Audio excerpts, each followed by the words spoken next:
इस चुनाव में 36 वोट थे टोटल।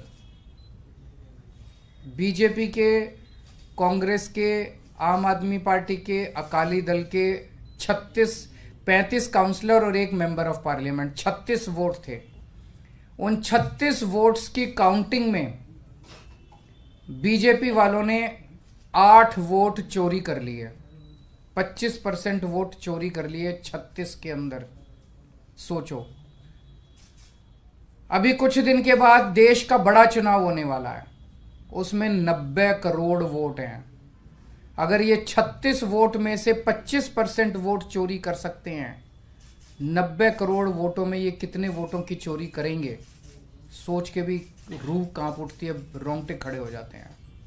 सुनते तो थे कि बीजेपी वाले गड़बड़ करते हैं, सुनते तो थे कि बीजेपी वाले बदमाशी करते हैं, वोटों की चोरी करते हैं, पर कभी कभी मन खराब थी कि चंडीगढ़ के चुनाव के वक्त सीसीटीवी कैमरे लगे हुए थे और सीसीटीवी कैमरों के अंदर इनका सारा का सारा रंगे हाथों ये लोग पकड़े गए, सारा इनका कुकर्म पकड़ा गया। इससे साफ जाहिर है कि कितने बड़े स्तर के ऊपर ये वोटों की चोरी करते हैं। अब बड़ा मसला ये है, पूरे देश को सोचना पड़ेगा कि अगर जनतंत्र नहीं बचेगा तो कुछ नहीं बचेगा। आज जितनी कॉन्फिडेंस के साथ ये कह रहे हैं 370 सीट आएंगी, 370 सीट आएंगी, एक तरह से देश के लोगों को चैलेंज कर रहे हैं ये लोग कि तुम्हारे वोट की जरूरत नहीं है हम लोगों को, हमारी तो आ रही है 370 सीट। तुम्हारे वोट की जरूरत नहीं है हम लोगों को, हमारी तो आ रही है 370 सीट। अगर उन्हें इतना कॉन्फिडेंस है 370 सीट का, कहां से आ रहा है ये कॉन्फिडेंस? कुछ तो गड़बड़ कर रखी है इन्होंने। और जिस देश, अगर किसी देश के अंदर चुनाव के पहले पार्टियां साफ साफ कहना चालू कर दे हमें वोट की जरूरत नहीं है, हमें लोगों की जरूरत नहीं है, उस देश के अंदर फिर जनतंत्र बहुत बड़ा खतरे में है। पूरे देश को मिलके 140 करोड़ लोगों को मिलके जनतंत्र को बचाना पड़ेगा। इससे ये भी साफ है ये लोग चुनाव जीतते नहीं हैं, ये लोग चुनाव चोरी करते हैं। आज ये पूरे प्रकरण ने, चंडीगढ़ के पूरे चुनाव ने इन लोगों को बेनकाब करके पूरे देश के अंदर बेनकाब कर दिया इन लोगों ने। दूध का दूध और पानी का पानी हो गया। मैं फिर से एक बार इंडिया गठबंधन को बहुत बहुत बधाई देता हूं और माननीय सुप्रीम कोर्ट को बहुत बहुत शुक्रिया अदा करता हूं। इस चुनाव में 36 वोट थे टोटल। बीजेपी के, कांग्रेस के, आम आदमी पार्टी के, अकाली दल के 35 काउंसलर और एक मेंबर ऑफ पार्लियामेंट, 36 वोट थे।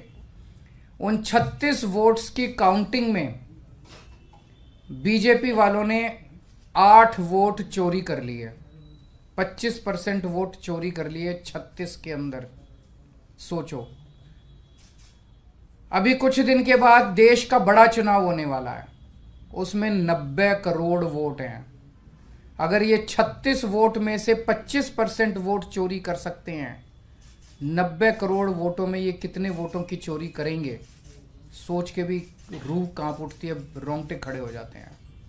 सुनते तो थे कि बीजेपी वाले गड़बड़ करते हैं, सुनते तो थे कि बीजेपी वाले बदमाशी करते हैं, वोटों की चोरी करते हैं, पर कभी कभी मन खराब थी कि चंडीगढ़ के चुनाव के वक्त सीसीटीवी कैमरे लगे हुए थे और सीसीटीवी कैमरों के अंदर इनका सारा का सारा रंगे हाथों ये लोग पकड़े गए, सारा इनका कुकर्म पकड़ा गया। इससे साफ जाहिर है कि कितने बड़े स्तर के ऊपर ये वोटों की चोरी करते हैं।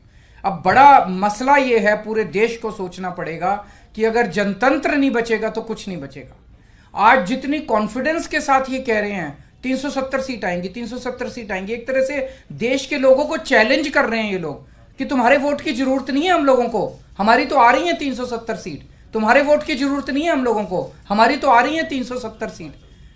अगर उन्हें इतना कॉन्फिडेंस है 370 सीट का, कहां से आ रहा है ये कॉन्फिडेंस? कुछ तो गड़बड़ कर रखी है इन्होंने।